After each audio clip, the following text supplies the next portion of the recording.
What up, guys? It's TNLBZ right here coming at you with another video. We're in the E30 and we're letting this thing warm up. I could actually pop out and show y'all real quick. But yeah, both of these girls are dirty right now. Sheesh.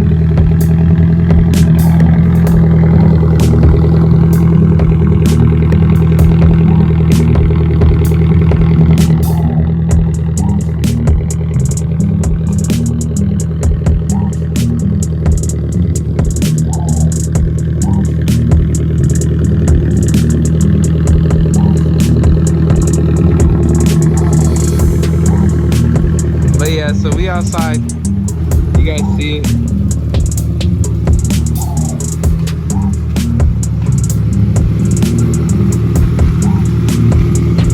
Man, the thing kind of loose, but you guys see it.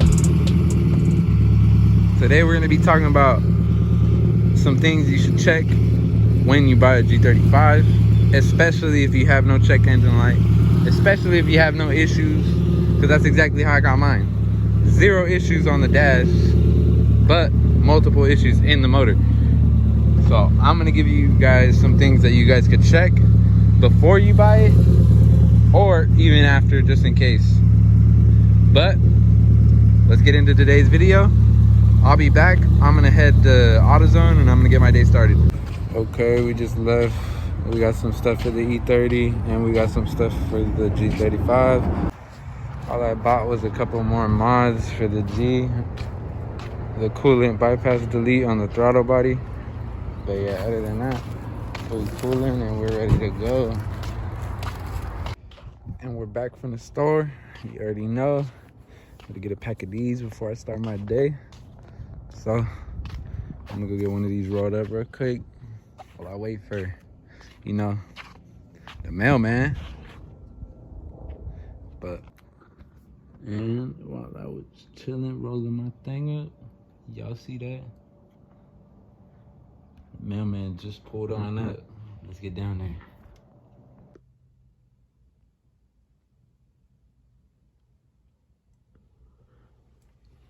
And the parts are in, man. Quit playing.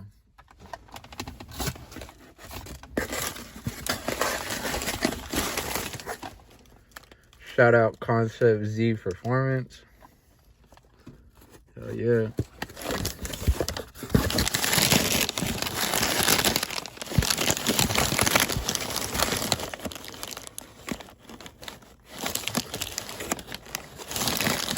Here we go.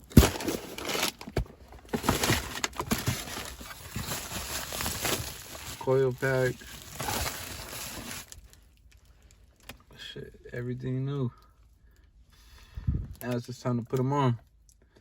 I'm waiting for that boy Eric in his Civic, but shit, I might just get started without him since I already got this thing started. But yeah, man, we in the E30 with it. Big chillin'. And I don't know if you guys can see, but the G is right there. But yeah, man, what up? I'm kind of late on posting this video, but I just wanted to give y'all the list on what y'all should check, because the video is somewhat of a blog. I kind of go off track, so I just want to make sure I list everything before I do go off track. So everything I would check is going to be, first is going to be wiring. Wiring could mean if you have an aftermarket stereo, I would definitely check that because I had issues with mine. I also had wiring issues on my headlights, and I could actually show you guys. These are 04 G35 headlights, the OEM ones, and they have the ballast. So my issue was those 2 wires right here. They were like exposed, and they were like loose, and pretty much the other one had gotten ripped off by the tire, the one that actually connects to the headlight. So I bought new ones. And also my pigtail connector for the headlight, all of the wires were exposed on like in the middle for some reason, so I electrical taped all of them, and yeah, so ever since then it's been good. It's not a full fix, but pretty soon I'll probably get a new harness for the actual motor. But for now, it's good enough for me to just use the lights and drive around. As you can see, there's a whole lot of zip ties. So before buying a G, I would also check, make sure your radiator support is all right. I bought the car knowing it was crashed. I wanted a beater car. I wanted something to work on. So as you can tell, there's cracks right here. If that happened to your G that you're looking at and you're thinking about buying it, that means that it's been in a pretty good of a crash in the front end. But as you can see, I still bought this one because the doors line up perfectly fine. Everything's pretty straight. Frame rails are good. But next thing I would check after wiring would be coil plugs and spark plugs. So my coil packs were bad and they were broken in half. So honestly, it's just a 10mm bolt. I would take one out before I buy the car and just make sure it's not in the condition mine was in. And if you can, take them all out just to be safe. And you could probably get some money down on the car. My spark plugs were bad, so I changed those as well. Next would be vacuum hoses. All of my vacuum hoses were cracked, so I replaced all of them. Then I would do your belts. I did the idler pulley delete, which is another thing, is your pulleys, because pulleys go bad. And yeah, so I deleted the idler pulley, just put the little spacer right there. And if you guys don't want to buy the spacer, you guys could just cut the idler pulley. I'll be able to show you guys later. There's just like a little, the same piece that goes in right there, you just cut it and make your own washer, basically. It's that simple. And yeah, this car also had a problem with the belt not being tight enough, so make sure you check your belts.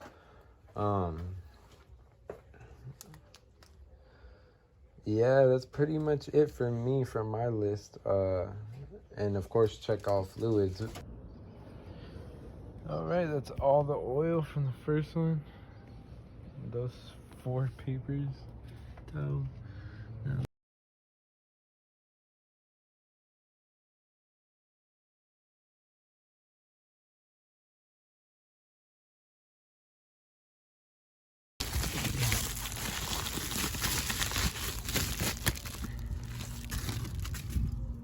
slap it on in, that easy. Oop, don't want to litter. Sheesh, y'all see the wheels. But yeah, let's throw this in the seat. I got the new spark plug in there too.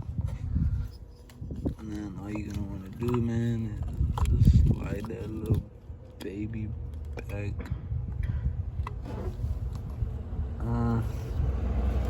Make sure it lines up with the ball. Boom, man. That's simple, dude. The mechanics be trying to tax for this service, yo. So don't let them do that. All right, so we made it and we got it out. This thing is beat up. Barely even wants to spin by itself. I know y'all could hear that. Yeah. All I used was a 14, a 10, a breaker bar, and 2 extensions. I used one short one, one long one, and so I said a 14, a 10, and a 17, and a 12. That's all y'all are gonna need. And then once you guys get it off, it should look like this.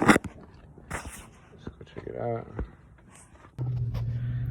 Alright, so here is where the entire bracket was, and it bolted into this hole, and the other one right here down below. And then pretty much we're just gonna put our spacer right there. So let's get our kit.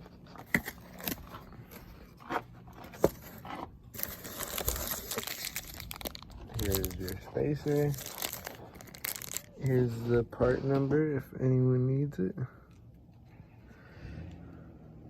So that's the genuine part number, and that's what like the, I think 06 and up has in replacement of that. So yeah, now all we're gonna do is pop this open, get the bolt, throw it back in there, and then pretty much put everything back together. So honestly, just don't waste your time. Just keep on trying to loosen it with your finger.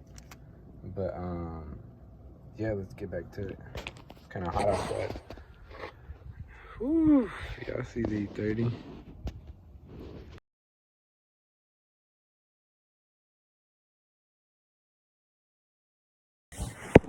All right, so we made it and we got it out. This thing is beat up. Barely even wants to spin by itself. I know y'all could hear that. Yeah. All I used was a 14, a 10, a breaker bar, and 2 extensions. I used one short one, one long one, and so I said a 14, a 10, and a 17, and a 12. That's all y'all are gonna need. And then once you guys get it off, it should look like this. Let's go check it out.